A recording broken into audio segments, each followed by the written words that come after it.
میرا نام نازلین ہے اور میرا تعلق ایک امیر گھرانے سے تھا۔ میں ابھی پڑھ رہی تھی مگر پڑھائی کے دوران ہی مجھے ایک لڑکا پسند آ گیا۔ وہ میرے ساتھ یونیورسٹی میں پڑھتا تھا لیکن اس کا سارا گروپ بدنام تھا۔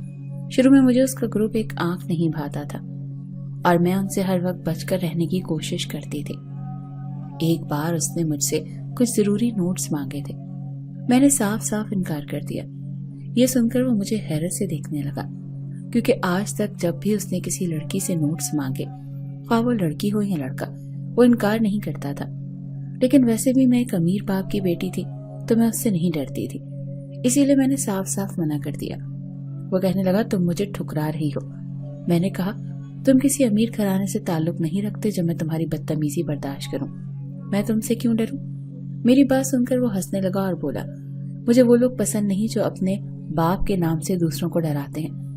نوٹس نہیں دینے تو مت دو، ویسے بھی تم اتنی پڑھائی نہیں کرتی جتنے نخرے کرتی ہو، اور نہ ہی تمہارے نوٹس اتنے آؤٹ کلاس ہوتے ہیں کہ میں تمہارے نوٹس کے پیچھے مرتا پھروں۔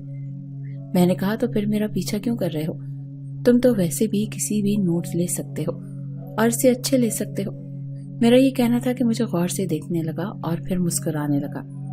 پھر مجھے کہنے لگا بتاؤں گا کسی دن تمہارے پیچھے آنے کی وجہ بھی، خیر ابھی تو جاؤ۔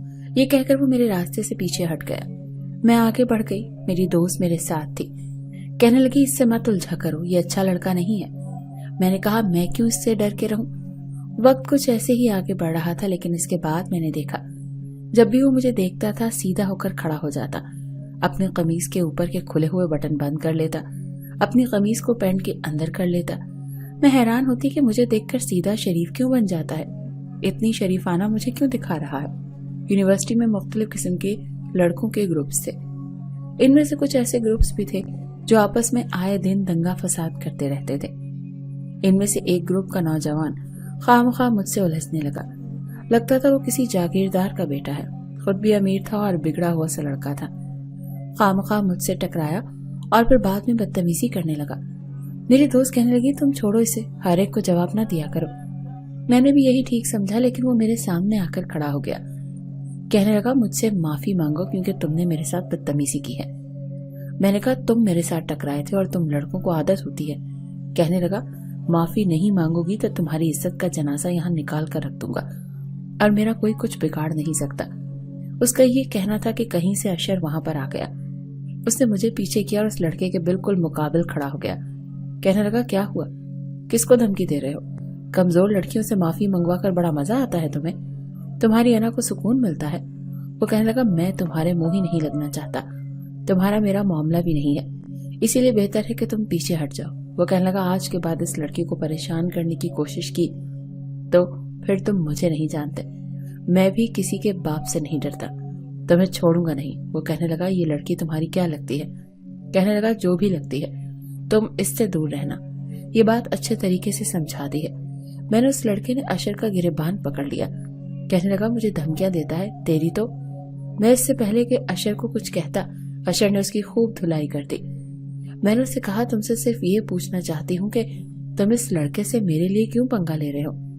میری بات سن کر اس نے نظریں چرا لی اور کہا اگر میں تمہیں سچ بتاؤں تو تمہیں برا لگے گا۔ میں نے کہا پھر بھی بتاؤ تو۔ وہ کہنے لگا میں تمہیں پسند کرتا ہوں۔ ہاں، یہ سن کر میں بہت ڈر گئی۔ میں فوراً کھڑی ہو گئی اور کہنے لگی مجھے تم سے پیار ہے۔ میں نے کہا دیکھو مجھے نہیں لگتا اس طرح کی باتیں تمہیں سوٹ کرتی ہیں، ویسے بھی تم سارا دن پڑھائی کرنے کے بجائے لوگوں سے لڑائی کرتے پھرتے ہو، مجھے ایسے لڑکے بالکل بھی پسند نہیں ہیں۔ یہ سن کر اس نے کہا کہ اگر آپ میرا ساتھ دینے کا وعدہ کریں تو میں خود کو بدل دوں گا۔ لیکن میں وہاں سے اٹھ کر واپس چلی گئی، لیکن میرے دل میں اس کے لیے نرم گوشہ پیدا ہو گیا تھا۔ تب میں نے اس سے ایک دن کہا کہ تم مجھے پسند کرتے ہو، لیکن میرے والد تم سے شادی کے لیے کبھی بھی راضی نہیں ہوں گے جب تک تم خود کو نہ بدلو۔ اس نے کہا بس ایک بات بتاؤ، میں اپنی پوری زندگی بدل دوں گا۔ میں نے اس سے کہا کہ تم اپنی پڑھائی پر توجہ دو تاکہ تمہیں کسی اچھی جگہ نوکری مل جائے، کیونکہ نوکری اچھی ہوگی تبھی میں اپنے بابا کو راضی کر سکوں گی۔ میرے کہنے کی دیر تھی کہ اس نے پڑھائی پر پوری توجہ دینی شروع کر دی۔ مجھے لگا کہ وہ سدھر رہا ہے، اسی لیے ایک دن اپنے والد سے کہا کہ وہ اشر سے ایک بار مل لیں، مگر وہ یہ سن کر غصہ ہو گئے۔ میں نے اپنے والد سے کہا بابا آپ ایک بار اس سے مل تو لیں۔ میں نے اپنے باپ سے منت کی تھی، کہنے لگے مجھے کسی آوارہ گرد سے نہیں ملنا، اگر وہ لڑکا یہاں گھر کے آس پاس بھی نظر آیا تو میں اسے پولیس کے حوالے کر دوں گا۔ وہ بہت غصے میں تھے۔ میں نے کہا بابا ایک بار اس سے مل کر تو دیکھیں، وہ اتنا بھی برا نہیں ہے، وہ میرے لیے خود کو بدلنے کے لیے تیار ہے، آپ اسے ایک موقع تو دیں۔ بابا میں نے روتے ہوئے ان کی منت کی تھی۔ وہ کہنے لگے عزت دار لوگ ہیں ہم، میری ایک بات یاد رکھنا، تم میری بیٹی ہو، میرے خاندان میں ایک عزت ہے، ایک مقام ہے، تمہاری شادی ایک آوارہ گرد لڑکے سے نہیں کر سکتا، جاؤ اپنے کمرے میں، اور آج کے بعد تمہارا یونیورسٹی جانا بند ہے۔ یہ سن کر تو میری جان نکلی تھی۔ میں نے کہا بابا پلیز بابا۔ کہنے لگے بیگم اس کے ہاتھ سے موبائل لے لو۔ میری والدہ یہ سن کر میرے پاس آئیں اور میرے ہاتھ سے موبائل چھین لیا۔ بابا کہنے لگے اسے کمرے میں لے جاؤ، آج کے بعد یہ مجھے گھر سے باہر نظر بھی آئی تو میں تمہیں زندہ نہیں چھوڑوں گا، مار ڈالوں گا تم دونوں ماں بیٹی کو۔ یہ سن کر میری ماں نے مجھے کمرے میں بند کر دیا اور مجھ سے میرا فون بھی چھین لیا، لیکن بات یہیں تک نہیں رکی۔ انہوں نے میرے لیے ایک رشتہ دیکھ لیا اور میری شادی کی تاریخ بھی رکھ دی۔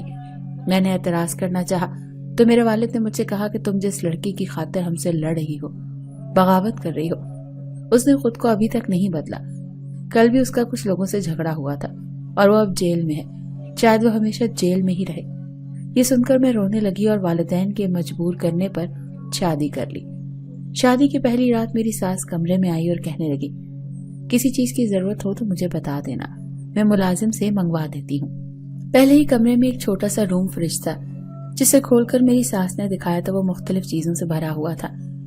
کہنے لگی جو جی چاہے اٹھ کر کھا لینا، تمہارا اپنا ہی کمرہ ہے اور تمہارا اپنا ہی گھر ہے۔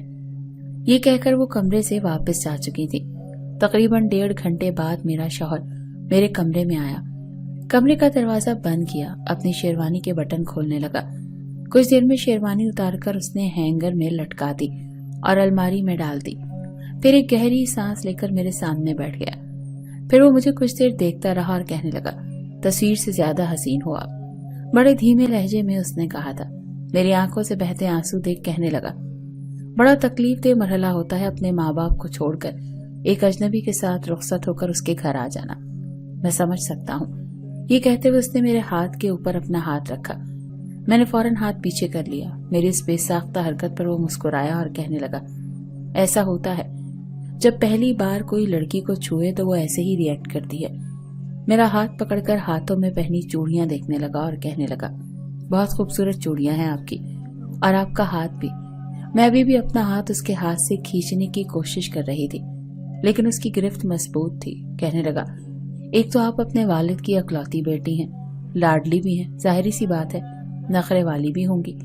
اپنے دوسرے ہاتھ کی انگلی سے وہ میری چوڑیوں کو آگے پیچھے کر رہا تھا، ساتھ میں مجھ سے باتیں بھی کر رہا تھا۔ کہنے لگا میں بہت سیدھا سا انسان ہوں، سادہ سا، نخرہ کرنے کی مجھ میں عادت نہیں ہے، آپ کو کبھی بھی مجھ سے ایسی شکایت نہیں ہوگی۔ پھر میرے ہاتھ کی پشت پر اپنی انگلی پھیرنے لگا۔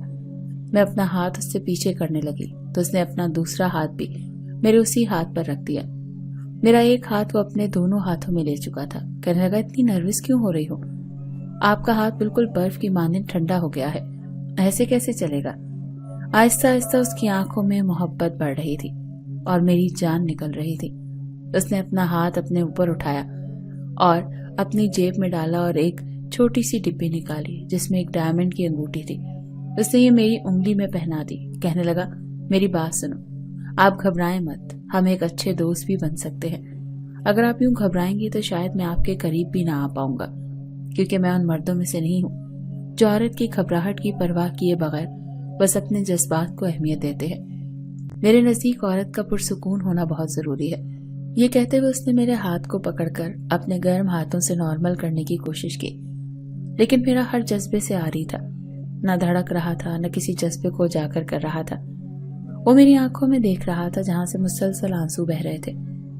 اس نے گہرا سانس چھوڑ کر میرے آنسو صاف کیے اور کہنے لگا پلیز بس کریں، کیوں اپنی آنکھوں پر اتنا ظلم کر رہی ہیں؟ پتا ہے آپ کے بابا نے مجھ سے کیا وعدہ کیا ہے؟ میں نے پوچھا ہی نہیں کہ کیا وعدہ لیا ہے، کیونکہ میں اس سے بات ہی نہیں کرنا چاہتی تھی۔ ابھی تک میں نے ایک لفظ بھی نہیں بولا تھا۔ کہنے لگا انہوں نے وعدہ لیا ہے کہ میں آپ کو رونے نہیں دوں گا کبھی بھی۔ میں چپ کر گئی۔ صبح جب میری آنکھ کھلی تو وہ اٹھ چکا تھا، نہا کر کپڑے بھی تبدیل کر چکا تھا، ڈریسنگ ٹیبل کے سامنے کھڑا ہوا اپنے بال بنا رہا تھا۔ میں نے ہلکی ہلکی آنکھوں سے اسے دیکھا۔ مجھے جاگتا دیکھ وہ شیشے سے مجھے دیکھ کر مسکرانے لگا۔ پھر کہنے لگا اٹھ جائیے، تیار ہو جائیں، ہمیں ناشتے پر باہر جانا ہے۔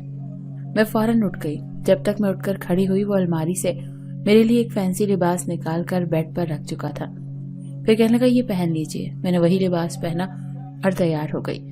جب میں ناشتے کے لیے باہر گئی تو وہ ڈائننگ ٹیبل پر اپنی والدہ کے ساتھ ناشتہ لگوا رہا تھا۔ اگرچہ ملازم بھی ساتھ تھے لیکن پھر بھی شاید اسے خود کام کرنے کی عادت تھی۔ مجھے دیکھ کے فوراً اس نے کرسی میرے پیچھے کی اور مجھے بیٹھنے کے لیے کہنے لگا۔ میرے سامنے پلیٹ رکھی اور کہنے لگا کیا ڈال کے دوں آپ کو؟ مجھے یہ سب کچھ بہت عجیب سا محسوس ہو رہا تھا۔ میں نے کہا میں خود لے لوں گی۔ اس نے کہا میں جانتا ہوں آپ لے لیں گی لیکن تکلف سے لیں گی، مجھے بتائیں نا کیا کھائیں گی۔ میں نے چائے کا ایک کپ لیا اور ساتھ میں بریڈ اور مکھن کی طرف اشارہ کیا۔ وہ فوراً سے بریڈ نکالی، اس پر مکھن لگایا اور میری پلیٹ میں رکھ دیا۔ میری ساس کہنے لگی اس کی عادت ایسی ہے، بہت کیئرنگ ہے۔ وہ اپنی والدہ کو بھی بریڈ پر مکھن لگا کر دے رہا تھا، اپنی والدہ سے بھی ناشتے کا بہت پوچھ رہا تھا۔ ناشتے کے بعد میں دوبارہ اپنے کمرے میں آ گئی۔ میں پریشان بھی تھی کہ کب تک اسے روک پاؤں گی۔ اتنا تو کوئی بھی مرد اچھا نہیں ہوتا جو اپنے حق کا مطالبہ ہی نہ کرے۔ ایک دن نہیں کرے گا، 2 دن نہیں کرے گا، 1 ہفتہ نہیں کرے گا، لیکن پھر بھی توجہ پوچھے گا۔ میں اپنے آپ میں سچ بتانے کی ہمت جمع کرنے لگی، لیکن بابا کی رخصتی کے وقت کہی ہوئی بات جیسے کسی زنجیر کی طرح میرے پاؤں میں بندھ گئی تھی۔ کچھ دیر بعد میری ساس نے ولیمے کا بہت خوبصورت سا جوڑا میرے کمرے میں رکھا۔ مجھ سے کہنے لگی کہ میں اسے پہن لوں۔ میں نے بھی جوڑا پہن لیا۔ وہ مجھے خود پارلر پر چھوڑ کر آیا تھا۔ میرے پاس اپنا فون نہیں تھا، مجھے اشر سے رابطہ کرنا تھا کہ بابا نے اسے جیل سے چھڑوا دیا یا نہیں۔ تب تک پارلر والی مجھے تیار کر چکی تھی۔ ولیمے کا فنکشن بہت بڑے ہوٹل میں کیا گیا تھا۔ اپنے والدین کو دیکھ کر میں نے اپنا رخ بدل دیا تھا۔ اپنی ماں سے میں نے سیدھے منہ بات نہیں کی تھی۔ وہ پھر بھی مجھے دعائیں دے رہی تھی لیکن میں نے ان سے بات تک نہیں کی۔ پھر جب میں واپس اپنے کمرے میں آئی تو اس کے کمرے میں آنے سے پہلے ہی میں کپڑے تبدیل کر چکی تھی۔ جب وہ کمرے میں آیا مجھے سادہ سے لباس میں دیکھ کر اس کا مسکراتا چہرہ ایک دم سے بجھ سا گیا۔ ایک ٹھنڈی گہری سانس لے کر وہ اندر داخل ہوا، کمرے کا دروازہ بند کیا۔ میں بیڈ پر ٹیک لگا کر بیٹھی تھی۔ کہنے لگا آپ کی طبیعت ٹھیک ہے؟ میں نے کہا ہاں میں آرام کرنا چاہتی ہوں۔ وہ کہنے لگا ٹھیک ہے میں بھی چینج کر کے آ جاتا ہوں، پھر آج بیٹھ کر کچھ باتیں کریں گے۔ میں کچھ آپ کو اپنی بتاؤں گا، کچھ آپ کی سنوں گا۔ میں نے کہا میں اگر آپ سے ایک چیز مانگوں تو کیا دے سکتے ہیں؟ کہنے لگا کیوں نہیں دوں گا، کیا چاہیے آپ کو؟ میں نے کہا مجھے ایک موبائل چاہیے۔ میری بات سن کر وہ دیکھنے لگا۔ میں نے کہا بے شک زیادہ مہنگا نہ ہو، کوئی سستا سا ہی لے کر دے سکتے ہیں آپ۔ وہ مسکرانے لگا اور کہنے لگا نہیں یہ بات نہیں ہے، میں حیرت سے اس لیے دیکھ رہا ہوں کہ آپ کے پاس موبائل نہیں ہے، باخدا مجھے پتا ہوتا تو میں آپ کو صبح ہی لا کر دے دیتا۔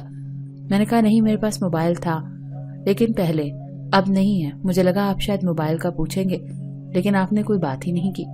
وہ کہنے لگا مجھے ان باتوں کا کبھی بھی خیال نہیں آیا، لیکن کوئی بات نہیں میں لا دوں گا۔ اور اگلی صبح اس نے ناشتے کے بعد مجھے تیار ہونے کے لیے کہا، پھر مجھے مارکیٹ لے کر گیا۔ میری پسند کا سیمسنگ گیلیکسی الٹرا دلوا دیا۔ 4,34,000 کا موبائل تھا۔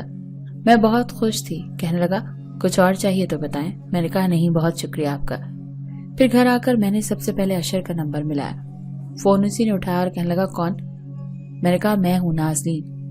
کہنے لگا کہاں ہو تم، یونیورسٹی کیوں نہیں آ رہی؟ میں کہا پہلے یہ بتاؤ کہ تم کیا جیل سے نکل گئے؟ کہنے لگا جیل؟ کون سی جیل؟ میں نے کہا میرے بابا نے تمہیں جیل میں بند نہیں کروایا تھا۔ کہنے لگا نہیں تو، میرے ساتھ تو ایسا کچھ بھی نہیں ہوا۔ کیا ہوا، کچھ ہوا ہے کیا؟ اور یہ کس نمبر سے بات کر رہی ہو تم؟ یہ تمہارا نمبر تو نہیں۔ میں نے کہا کیا میرے بابا نے تمہیں جیل میں بند نہیں کروایا تھا؟ کہنے لگا نہیں بند کروایا تھا۔ بات کیا ہے؟ انہوں نے تم سے یہ کہا تھا اچھا مجھے بتاؤ تم یونیورسٹی کیوں نہیں آ رہی ہو؟ میں تمہاری ساری دوستوں سے پوچھ چکا ہوں، انہیں کچھ بھی پتا نہیں تھا۔ کیا بات ہے مجھے بتاؤ نا پلیز، کیا ہوا ہے؟ میں نے کہا میں تم سے بعد میں بات کروں گی۔ یہ کہہ کر میں نے فون بند کر دیا۔